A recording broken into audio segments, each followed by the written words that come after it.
Okay, I kind of hate. Hey, look, they sent Hook.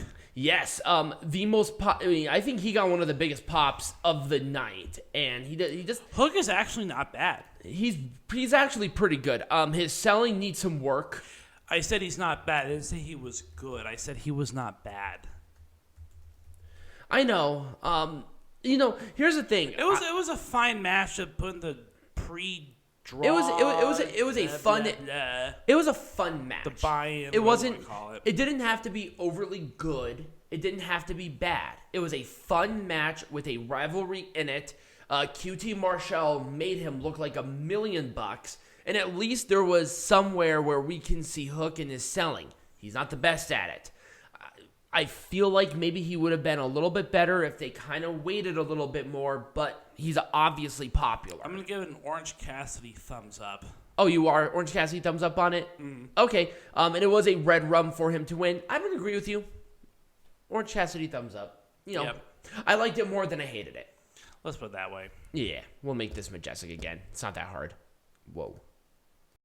All right, Peanut Gallery, let's make this shit majestic again. I think this is the first time I think that we have to make AEW majestic again. We actually have a couple of points to talk about and like to really dive deep into it and get into it. So, the problem with this match is everything before it kind of killed the crowd. Now, the crowd was getting back into it.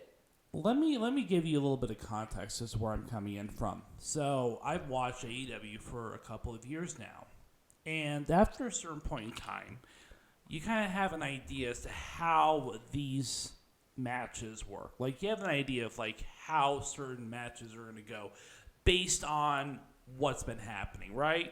Am I wrong? No. And so I think what is really killing me right now is that I'm starting to get to that point in AEW where everything is just becoming predictable. Where I kind of know exactly who is going to win what matches at what points in time. Okay, I do understand. I mean, with WWE pay-per-views, I'm like 90% correct as far as like who wins which match because it's so fucking obvious. But the problem is that the predetermined aspect of professional wrestling should not dictate on your perception of the actual thing. Well, it does. That's the problem. That's your problem. Well, I know who is going to win. Enjoy the ride, not the destination. Enjoy the ride, not the destination. And that's the problem here. But you see, I think at that point, if you kind of know if you know who wins, you know how the structure of the match is going to go. But once again, even if you know exactly how it's going to go, enjoy the ride. It's not that I don't enjoy it. It's just that it's so predictable. And here's the thing. That it becomes okay, well, this is going to happen, this is going to happen, that's going to happen. You know, I'm going to give you a metaphor that I think will be appropriate for what I'm saying. Look at professional wrestling like going on a roller coaster. You know, you can visually see what's going to happen on the roller coaster. You know you're going to start from the gate and you're going to end at the gate. Mm-hmm. The enjoyment comes from going around everything. Mm-hmm. That's what professional wrestling is. Okay. Or look at a play. You know what's going to happen. Mm-hmm.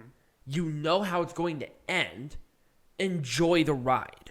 Let's also talk about the fact that the professional wrestling community on the internet is so toxic. Oh yeah, people were trying to defend like a lot of different things, which was stupid. All right, so anyways, let's eviscerate this show. I know, but we wanted to start with this preface, but I'm just letting you know. Yeah. Think of pro wrestling that way. That's why I think I enjoy pro wrestling more than you do, because I'm looking at it that perspective. So when it comes to Adam Cole, I knew that reDRagon was going to interfere. It was stupid. I wouldn't have had them interfere. Now, if they were going to interfere, I would have had them interfere, right? Whatever. Mm-hmm. But I would have had them been thrown out instead of the hoggly boosh and them moving tables and all this bullshit that they did. Instead of without the referee doing a damn thing. Oh, I know. That was really annoying too. How many times did how many times throughout the show did the referee see something happen and fail to do anything about it? Like at least 5 times. Yeah, easily. So these referees are trained by the NFL or something because these people are fucking blind. They are so blind, awful. and unfortunately, that's the kind of stuff that's going to hurt Hangman Page's title run. It's gonna hurt AEW. Yeah, in general, it's gonna hurt AEW. It's like you see these guys, and you know it's gonna be a good match. Have them have a match. Now, in interference, it does not hurt. I don't need it. Well, it hurt this match. No, it hurt it because they did it like 3 times. Yeah, exactly. Do it once, and then be done. And then have Dark Order come out and do their little snafu and then have them fuck off, I would have been okay with it. But not only did they do the interference, but then they also moved the table, and then they also tried to interfere again until Dark Order came out. That's what happened. They interfered 3 times. Yeah, they did. That's not what you're supposed to do. Right, exactly. No, Because, I agree. Because it made Adam Cole look weak. Yep, it made Adam Page look weak too. Because, heaven forbid, Adam Page cannot win a match without his friends helping him out. Right. It's like, no. Can Adam Page not defend himself? Is he not a fighting champion? Right. I mean, I expect that from a chicken shit heel like Roman Reigns, but not from a babyface like Adam. Is Adam Page even a babyface at this point? I don't know. What is Adam Page? And that should not be your perception coming out of a title match like this. Right. Where Adam Cole is a clear heel. He is. So having his friends come out and help him, that's perfect. Once. Not 3 times. I know. Because the referee saw it all 3 times. Now, if the referee didn't see it, fine. Maybe if they try to help, or if they try to help again, but the referee caught on to their shit and then threw them out, cool. And I knew that when reDRagon didn't win the tag team titles, I knew that Adam Cole was not going to win. It can't be that predictable, and that's the problem. Anyway, so that's what I probably would have done. I would have had reDRagon either been thrown out the first interference, or them trying to do another one, but the referee catches on to their bullshit, and then say, "You're out of here." And then Adam Cole does a low blow or do something kind of sneaky, and then better constructed match. And then you have Dark Order interfere on the ramp at the stage instead of at ringside. Right, they're trying to come out, and then they can come out and do that. Exactly. Right. There's a lot I would do to this. Oh my fucking god, this match was terrible. It was. I would have cut it in half by time. Yep. The should not have been given this much time. Also, CM Punk's blading was way too early. He was gushing. His hair was sticking, and it was too early. Here's the thing. I'm going to say this because I think once again it illustrates my point. It's great to have all this blood. No, it was actually kind of gross. The blood to me is fine. It's when you do it is the difference. CM Punk lost so much fucking blood in this match. It wasn't even within 5 minutes, and then CM Punk started bleeding. That was way too soon. It should be at the very end of the match when somebody starts bleeding. But CM Punk lost so much blood that he couldn't keep himself up. Right. That's how bad it was. Now, I want to illustrate an example of blading done right with another match that AEW had. Blading is so 1980s, too. Right. Now, keep in mind, there was another one where I think blading was done right within this company. And that was, number one, the Moxley-Bryan Danielson match. They did it right. But let's talk about the Cody-Dustin Rhodes match at the first Double or Nothing. Right. Now, did Dustin cut himself too deep? Yes. Yes. But it was more towards the end of the match. There was maybe another, 7 minutes, and then he started gushing blood. But that made sense. Where CM Punk did this way too soon, where he was bleeding more than he was not, and that's not what you should do. That's not how it should be. I mean, I personally have a moral obligation towards blading, just in general, because I don't like the practice of blading. If you want to get cut, you're getting cut the hard way. Right, exactly. I mean, that's my point. You shouldn't make yourself cut. That's not... There was a way to There was a better way to do it. There was a way to hit somebody. But anyways, I have a moral obligation towards blading. And I think that you don't have a moral obligation. You have a moral issue with it because an obligation means that you have a duty or something. Yeah, so I have a moral issue towards blading just in general. I don't see. I mean, I understand it. I just don't care. You can have a good match without blood. Of course, AEW. This was a dog collar match. I know the AEW incels they want blood. This is a dog collar match. They'll never see blood come out of a female in their life. I can Anyway, there was a lot of thing here. Cut it in half. I don't particularly mind the blood. Right. Just do it at the end of the match instead of at the very beginning of the match. Unless a person is bleeding accidentally, right? Then cool, right? Then whatever, right? That's different. Again, interferences ruined this match. Yep, the interferences ruined this match. Britt Baker is more than capable of taking care of herself. She's a big girl. She can take care of herself. She has a doctorate, for God's sake. Like, come on. Well, again, you just have to have these fucking... Also, the orientation of this match was really hurting it because I think this was right after the dog collar match. Yeah, this was right at... No. Yes, it was right after the dog collar match.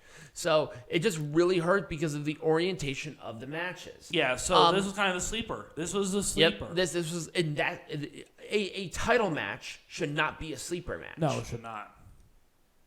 This was awesome. I think this was a perfect placement. It was a good opener. It was bruising, but it wasn't bloody, which I really enjoyed.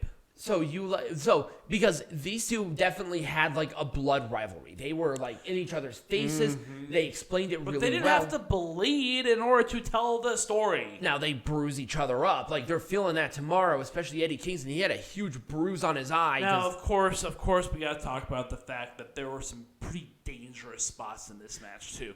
Literally, the first move of the pay-per-view was a concussion. Well, he was not concussed. It was really scary. It was the concussion waiting to happen. It was like Madcap Moss landing on his head, but that was a lot scarier. Right, but it was pretty scary. Like you knew that this not going to be off to a good start. This match set a really high bar for the rest of the show. Did. And I think it kind of spilled into a lot of the other matches because these two had a really good match. I loved this match. But it just set such a weirdly high expectation for me. I liked it. I didn't love it. And the only reason I liked it was because it was actually a good match. What I didn't like about it was, of course, the spots were a little more on the dangerous side. And I know that Chris Jericho and Eddie Kingston can handle it, but it was just like, whoa, let's slow down a little bit because this was the curtain jerker. Maybe you're sitting there saying this was not entirely necessary. Right. I can see that. This was awesome. This was my favorite match of the night. I'm going to have to agree with you. He's like, oh, well, what about this blading? But this one made sense. And it wasn't until much later in the match either. Right. Moxley just bled a lot. Mm-hmm. That was it. And also, Bryan Danielson is a very close-up fighter. So, of course, he's going to get covered in somebody else's blood because he's, like, doing grapples and stuff against a bloody guy. You don't think that's going to get smeared on you in, like, 2 minutes? It was a classic wrestling match, and that's what I wanted. But also... John Moxley is not known for his classic wrestling matches. But also, what I really liked about this, it wasn't just a classic match. It was a brutal match. It was. They fought each other. Yeah, this was a fight. This was a brawler match and a technical submission match. It was a lot of fun. I really enjoyed the whole experience of this match. I like this match. I know you don't like Spot Fest matches. This was a Spot Fest. It was the Young Bucks are obviously they're the Spot Fest queens. The queens. And you got reDRagon, who would be great if it was just reDRagon and Jungle Boy and Luchasaurus. I would have loved this match. I don't know why the Young Bucks were added to this match. I feel like it was kind of unnecessary. It was very unnecessary. The way that this match just set itself up was just terrible. Too. Right. Now, here's what I would have done. I would have done reDRagon versus Jurassic Express for the titles. Young Bucks come out, pretend like they're going to help reDRagon, but yet screw them.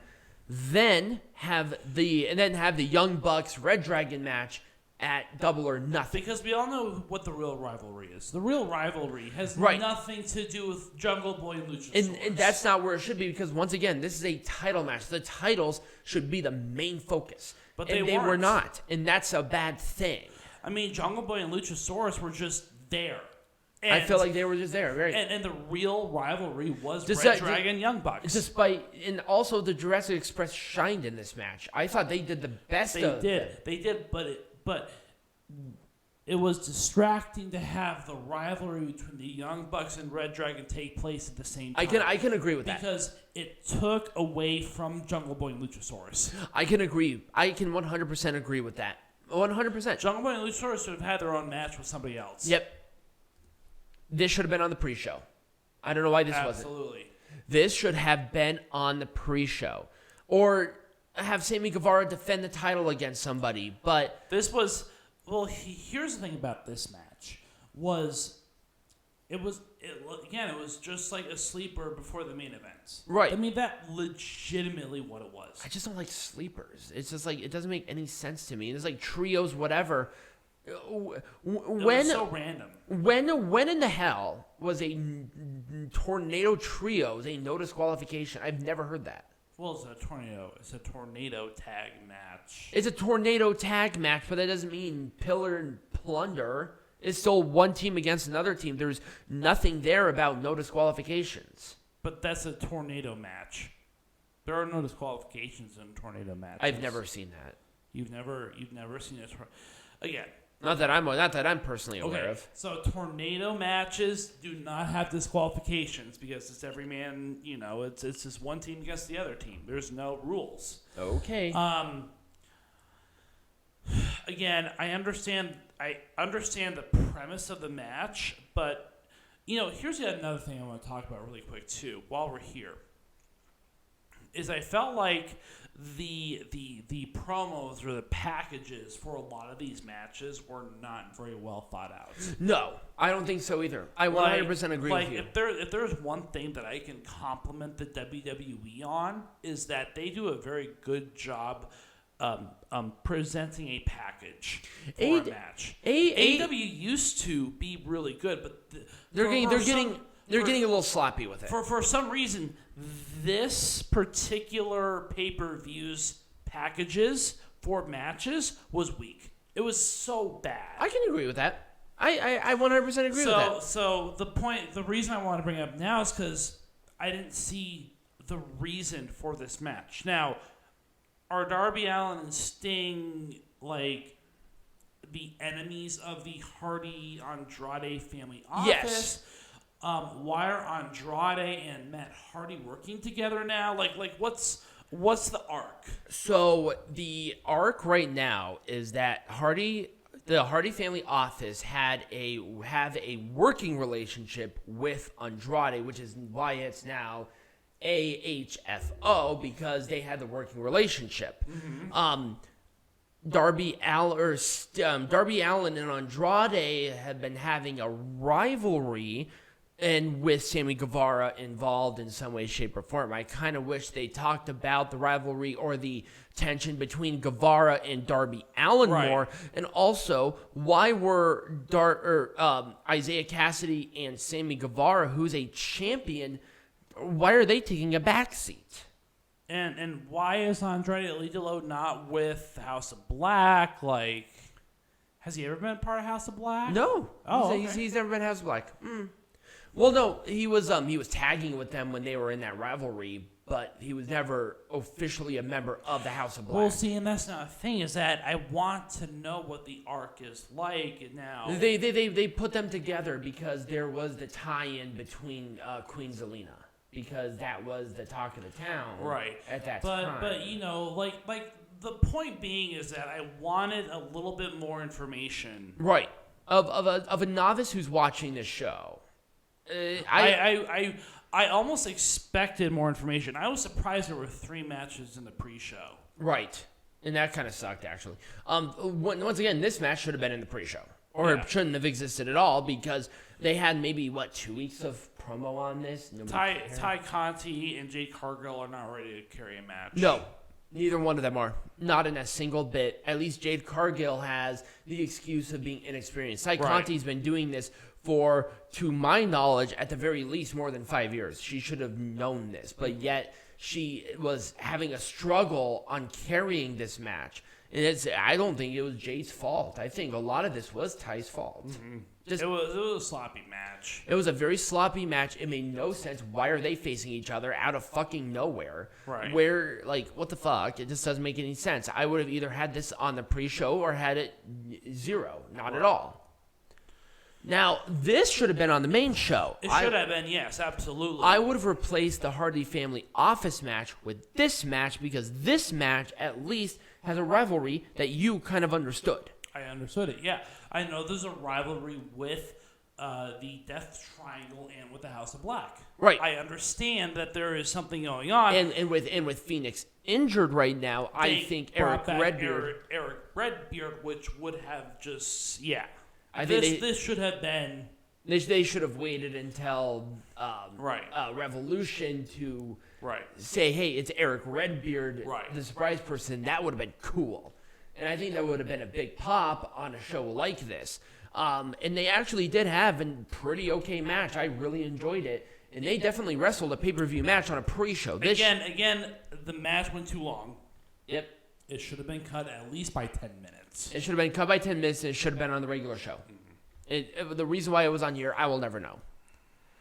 This match was terrible. It wasn't terrible. It wasn't good, but it wasn't terrible. It was average. It was average. There was at least a rivalry with it, but you got two gals who cannot carry a match. They had a better match a couple of weeks ago when this rivalry started than this match. And that's the thing. They actually did have a good match on Dynamite. I think it was during a TBS Champion Qualifier tournament match. Yeah, and Leyla, why with the Russian colors? I'm not going to explain it to you. I know why, but she is not portraying a Russian.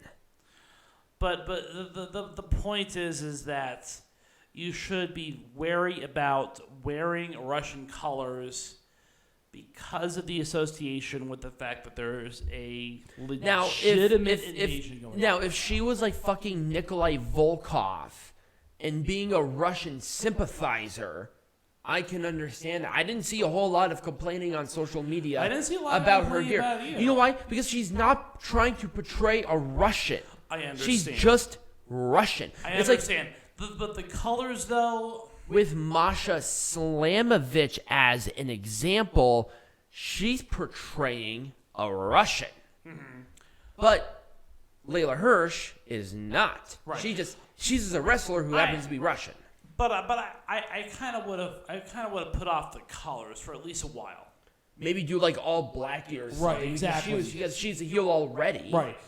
I would have done something a little bit different. Or if she actually supports Ukraine, why not do Ukrainian colors as a defiant sort of thing? That'd be cool. But the point is that I felt like, based on current geopolitical situations, it was a little bad taste. Heel heat? It would have been a little much if she was trying to get heel heat. Yeah, I'm like, do you want her to get killed? That's like if Alexander Rusev was having the big Russian flag flowing down right now. That probably wouldn't have been a good idea. Or Lana giving thanks and praise to Vladimir Putin. That probably would not be a really good idea right now. Right. Anyway, I'll be honest with you. I think this should have been on the main show. Really? Hook? Yep. No. Yep. Nope. I think at least 0%. If this was a sleeper match, this would have been a better sleeper match than the AEW Women's Champion. This would have been a better sleeper match than maybe half of the fucking dog collar match. It doesn't have to be long. It just has to be there. This was the only perfect match for the buy-in. Really? I thought the other. I mean, I don't know. I think there were some matches that were on the main show that should have been on the buy-in and vice versa, and this is one of them where I'm saying if this was not, this should have been the curtain jerker. Instead of Jericho Kingston, this should have been the curtain jerker. Maybe, but You get rid of the TBS Championship match, and you get rid of the Hardy Family Office match, and you put in a shorter House of Black versus Death Triangle match, and this match, and you have a much better constructed pay-per-view. It's a little hard to sell because this one, but the thing is, this one did have a rivalry. They actually explained it really well. And I thought, to be honest with you, I did enjoy this match. I thought it was fine. And then, well, it's not the end. Let's talk about the face of the Revolution, and then we'll wrap it up. I wouldn't have done anything different. I think everybody was exactly where they were supposed to be. I enjoyed the match itself, and I think they actually put over a couple of different people within the structure of the match. Here's the thing, is that we talked about Orange Cassidy. Orange Cassidy's act is getting a little old. Mm-hmm. It's kind of like New Day. New Day is great, but I'm so sick of the New Day. Yeah, they're a little old. And what does Orange Cassidy have outside of like being Orange Cassidy? Here's the thing. I would love to see an evolution of him as a character. Orange Cassidy actually wrestled as a masked luchador. I can't remember his name off the top of my head. When he was in Chikara, he wrestled as a luchador. Oh. He's actually a very, very good wrestler. He just found this gimmick and it works. Well, it worked. It worked. I'll be honest with you. I'm kind of in the same boat. Orange Cassidy for me, it's like, whatever. It was fun. It was fine. Maybe if he did something like that, but was a heel, that might be kind of interesting. And then, of course, you got Keith Lee, you got Wardlow, you got Hobbs. They kind of jerked them off as the big guys because they were the big, huge guys. And then people are like hating on WWE for saying, oh, they like to promote big guys. Well, AEW is doing the same fucking thing. Well, because they're like, oh man, well, Keith Lee is just like the guy coming from WWE. Right. Powerhouse Hobbs and Wardlow just have that sort of charisma that makes them really popular right now. And that's why one of them won. Was because Wardlow is They're not promoting Powerhouse Hobbs and Wardlow because they're just big. Right. There's a lot more to Wardlow and Powerhouse Hobbs. There is. They just happen to be young and big. Right. That's it. Exactly. But they're promoting them like, oh, they're the big guys. They're the huge guys. They are the big guys. They are the huge guys, but they're also good. That's the thing. Right. This is not a Lex Luger situation. Right. They're not bad wrestlers. Right. They have charisma. They have presence. They're just wrestlers who happen to be big. They're not big guys who are made as wrestlers. Right. And then you got Christian, and then you got Christian was there to lead the match because he had the experience. And then Ricky Starks was there because they wanted more people on the Team Taz heels. Ricky Austin Theory. Yes, basically. they like to jerk him off. And Orange Cassidy was there because Orange Cassidy, albeit his act getting kind of stale for me, he's still popular. So they wanted him at least on there to get that pop in every single match. I understand why. I do. I'm not going to be too nitpicky about it personally. I wouldn't have changed anybody out of the face of the Revolution ladder match, and I would have done a surprise maybe. I give it a thumbs down. I gave it a thumbs in the middle. But that's probably what I would have done. Overall, I did enjoy the pay-per-view. I did. It was kind of long. Revolution. Okay. It was a little long. People are saying, "Oh my God, it's the greatest thing of all time," right? It's not. 100%. This pay-per-view, because I'm starting to understand the formula of AEW is now starting to become old. No, I've seen AEW do amazing things. And what about the debut with Bryan Danielson and Adam Cole? That was a much different pay-per-view. I enjoyed that one a lot more. By a mile. This one. No, people are enjoying this one a lot more. Really? Mm-hmm. Are they stupid? No, they are. But anyways, the point being is that AEW has found its formula. And I have found the AEW formula. And therefore, I will now start to be a lot more critical of the AEW formula because it is AEW formula. I want AEW to continue to surprise me like they have always done. And I don't want predictability. Can we also put the fucking pay-per-views on Saturday again? Yeah, like, seriously. come on. Like, I understand Sunday pay-per-views and whatever, but for God's sake, don't put on a 5-hour whatever. It's so annoying. WWE's at least been good about keeping it down really short. To where they at least end it at like 7:30 instead of 9. But beggars can't be choosers. Anyways, Revolution, it was pretty average for me. I'm gonna give it a thumbs. I liked it more than I didn't. I'll give it a thumbs up, but that's being nice. Yeah. Yeah, it's AEW is predictable now. Yep, that's it. Right. So, Peanut Gallery, what are we talking about next week? We're not sure. To be determined. To be determined. We'll let you guys know. But if you did enjoy this, remember to like, follow, subscribe, share with all your friends, become a patron. There's going to be a link tree down below. Check everything out. And as always, be majestic.